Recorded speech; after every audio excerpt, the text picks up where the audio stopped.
j'espère que vous allez bien aujourd'hui. Je voudrais vous parler de la vie amoureuse, des relations amoureuses, qui est un sujet qui revient beaucoup en développement personnel, en séance. C'est un sujet qui est très important dans nos vies parce que on ressent tous le besoin de pouvoir partager l'amour parce que dans le fond, nous savons que notre nature fondamentale est l'amour, mais nous ressentons un très fort besoin d'en expérimenter toute l'essence et la saveur dans notre matière.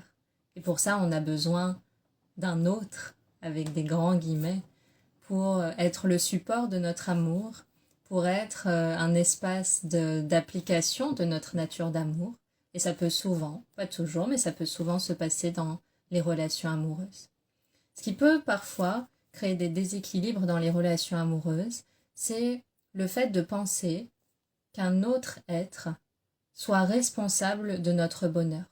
Il peut arriver parfois dans des crises de couple, si on donne un mot un peu cliché, de se retrouver dans une impasse parce que on avait établi, créé pour nous-mêmes de manière illusoire des attentes vis-à-vis de cette personne. Par exemple, cette personne avec laquelle je suis en couple ou j'ai été en couple n'a pas réussi à me faire ressentir telle chose, la sécurité, que j'étais aimée, le respect, elle n'a pas réussi à me donner ceci, cela. C'était sa responsabilité et elle a échoué.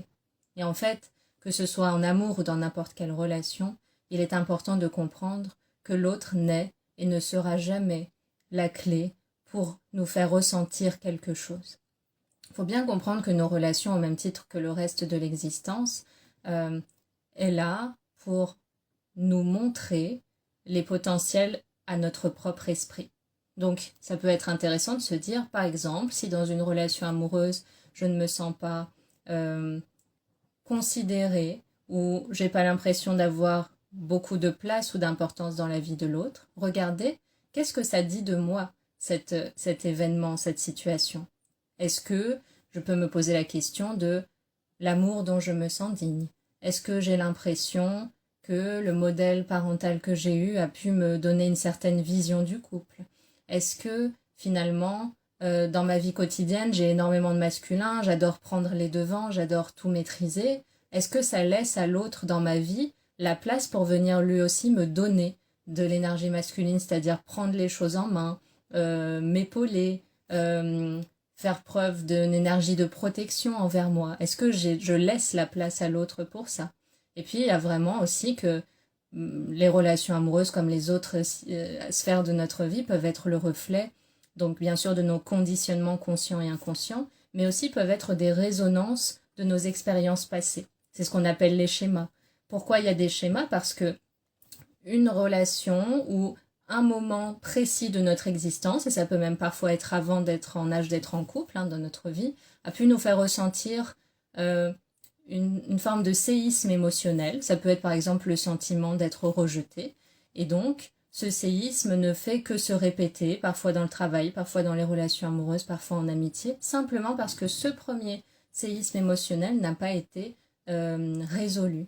Et donc, c'est pour ça que, par exemple, dans les séances, on se concentre plutôt à aller chercher la racine émotionnelle, c'est-à-dire ce que tu ressens actuellement dans ce couple dans lequel tu ne te sens pas forcément bien. Est-ce que tu l'as déjà ressenti auparavant? Et c'était quand la première fois? Et après, on travaille non pas à décortiquer l'histoire, mais c'est important de se dire deux choses. Cette histoire, est-ce que je dois continuer à m'identifier à elle et à la laisser influer sur ce que je suis, sur ce que je ressens et sur ce que je vis? Et là, on peut se faire accompagner si on n'a pas les clés, mais ça peut être une décision de se dire cette histoire ne me définit pas. Et aussi, c'est regarder du fait que j'ai vécu cela, quel mécanisme de survie j'ai mis en place pour survivre émotionnellement. Et ces mécanismes de survie, est-ce que j'en ai encore besoin aujourd'hui pour avancer? Et dans d'autres cas, donc là on parle des relations amoureuses, il y a aussi d'autres cas où justement on voudrait être en couple. C'est une aspiration assez universelle de vouloir partager l'amour, construire des fois une famille, vivre un couple heureux et sain si on n'a pas eu l'occasion auparavant. Il y a plein de belles choses qu'on peut partager, non pas du coup en cherchant à ce que l'autre nous sauve, mais plutôt en étant soi-même une personne complète à 100% épanoui et autonome face à une personne aussi complète et autonome, et en fait que ce 100% et ce 100% puissent s'imbriquer pour partager de belles choses et évoluer ensemble. Et quand on cherche quelqu'un de cette nature-là, c'est important de se dire, ok, il y a plusieurs axes. Des fois, on peut ne pas trouver quelqu'un parce qu'il y a des mémoires transgénérationnelles ou karmiques à conscientiser, mais ça c'est ok, ça fait partie du chemin. Parfois, c'est juste que bien sûr, on voudrait aimer être aimé, mais on a une sorte de déséquilibre entre donner et recevoir. C'est-à-dire que dans notre vie quotidienne, on donne énormément, mais pour recevoir de l'amour, c'est plus poussif. Il y a même des personnes parfois qui arrivent très bien à donner beaucoup. C'est un rôle, c'est une manière de sauver, c'est une manière d'être, c'est une manière de recevoir de l'amour, mais paradoxalement, qui ont du mal à recevoir parce que elles ont peur que ça crée une dette. Et elles ont l'impression que recevoir, c'est créer une dette avec l'autre, alors que recevoir, c'est-à-dire cette abondance d'amour, est la nature même de l'existence. Il n'y a pas de vide dans ce monde.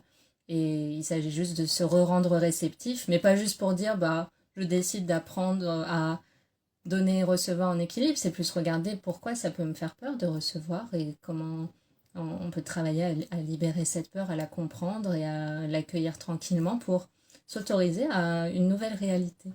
Et donc, une autre chose sur les relations amoureuses, c'est que quand on est en couple, quelque chose qu'on peut oublier, c'est qu'on est en couple avec une personne, par exemple, depuis 12 ans, et la personne qu'on a rencontrée il y a 12 ans n'existe plus. Et pour qu'un couple puisse continuer à être nourri, comme on cultiverait un jardin, on a besoin de continuer à connaître et à réapprendre à connaître régulièrement la personne avec laquelle on est, avec tout ce qu'elle est devenue, avec ses aspirations, avec ses besoins, avec ses questionnements, avec ses propres voies de guérison, et l'accepter dans sa totalité. Et souvent, peut-être, quand on exprime une forme d'intransigeance envers un conjoint, envers la personne avec qui on est, c'est souvent une intransigeance qu'on a déjà développée avec nous-mêmes, et on ne laisse pas la place à l'autre, tout comme on ne se laisse pas la place à soi-même, d'être vulnérable, d'avoir des remises en question, d'avoir besoin de temps pour soi. Et toutes ces choses, c'est important de se dire, je suis en couple, certes, mais cette personne, c'est une personne à part entière. Dans sa vie, elle aura des saisons.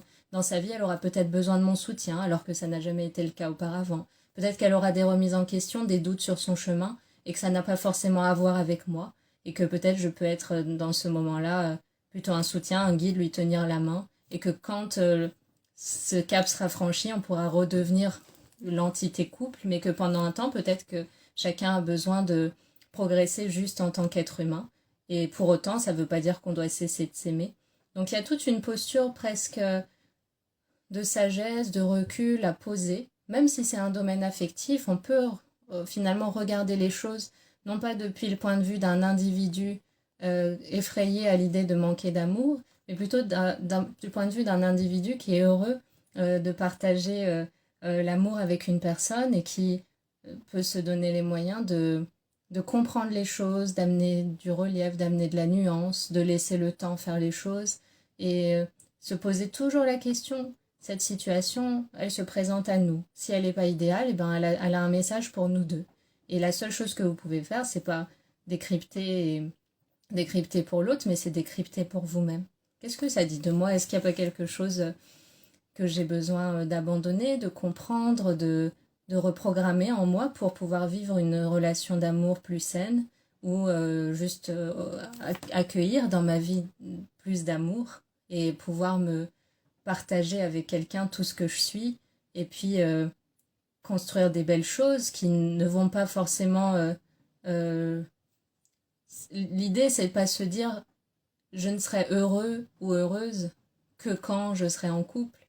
C'est plus qu'est-ce que j'ai envie de partager. Ça part pas d'un espace de manque en fait. C'est plus un espace de joie, de se dire j'ai trop envie d'explorer cette partie de ma vie.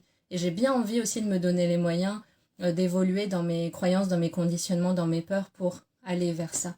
Et il faut bien comprendre que c'est pas un effort, c'est-à-dire quand surgit en nous l'envie d'être en couple, quand surgit dans notre vie un dysfonctionnement amoureux, c'est avant tout une opportunité d'évolution. Comme dans tous les autres domaines de notre vie, quand tout ce qu'on voit comme étant un frottement inconfortable, une anomalie, est en fait toujours une bénédiction, une sorte de cadeau caché qu'on peut lire qu'après coup. pour évoluer. Et pour évoluer le plus souvent dans nos conditionnements, c'est-à-dire dans la vision que nous avons de nous-mêmes, dans les choses dont nous nous sentons dignes, dans la vision même qu'on a sur les autres, la société, des idées toutes faites en fait, des idées préconçues qu'on a sur les choses et qui ne font que se réaliser dans notre réalité, non pas parce qu'elles sont vraies, mais parce que nous sommes les créateurs de notre réalité et que nos pensées, nos paroles, surtout celles qui sont récurrentes et qui sont là depuis longtemps, et voire même celles qu'on a entendues avant de les intégrer comme notre propre vérité, deviennent la caisse de résonance à travers laquelle notre réalité se manifeste. Et c'est important de se dire, en fait, c'est moi le ou la scénariste, et quand ça se passe pas exactement, le film n'est pas exactement comme ça devrait être, en fait, il n'y a pas spécialement de coupable, c'est juste le jeu de l'existence qui m'invite à faire varier mon regard et à ouvrir le regard que j'ai sur les choses, consciemment ou inconsciemment, et à peut-être amener un peu plus d'amour, un peu plus d'ouverture dans des parts de moi qui n'ont pas encore été éclairées et explorées. Et vraiment aller voir ça avec beaucoup de joie et se dire que l'espace du couple et les relations amoureuses sont juste un espace d'exploration de notre nature d'amour qui certes est assez symbolique parce que l'union du masculin et du féminin, ça reste l'essence même de l'éveil. Mais il faut bien comprendre qu'on a chacun en nous déjà seul, individuellement, ce masculin et ce féminin, et que dans le couple, il s'agit plutôt d'un miroir, d'un espace dans lequel on peut explorer de manière très profonde des parts de ce qu'on est, des parts de ce qu'on est exprimé, et ce qu'on peut exprimer, mais surtout du fait qu'on est l'amour incarné, eh bien, il peut y avoir dans un couple des challenges pour faire encore grandir cette capacité d'amour. C'est-à-dire, est-ce que j'arrive à rester dans la compassion même quand mon ego est heurté? Est-ce que j'arrive à prendre du recul même quand les choses ne se passent pas comme je l'ai prévu? Est-ce que, en fait, j'arrive à garder confiance en la vie et en le processus qui se déroule devant mes yeux, même quand ce n'est pas ce que j'avais prévu? Et est-ce que j'ai bien conscience que toutes les expériences qui me sont envoyées le sont exactement, au bon moment, pour mon bien, guidées par l'amour, et pour que l'être que je suis profondément puisse pleinement s'exprimer et se déployer, et que tout ce qui peut empêcher ce processus, c'est-à-dire des croyances très arrêtées, des peurs, des émotions, va parfois être révélé par le biais de situations qui se manifestent, non pas pour me nuire, mais pour me permettre de mieux me lire et me permettre d'avancer vers la version de moi-même qui sera la plus apte au bonheur. Je vous souhaite plein de bonnes choses. Je vous dis à très bientôt en séance ou ailleurs. Bisous.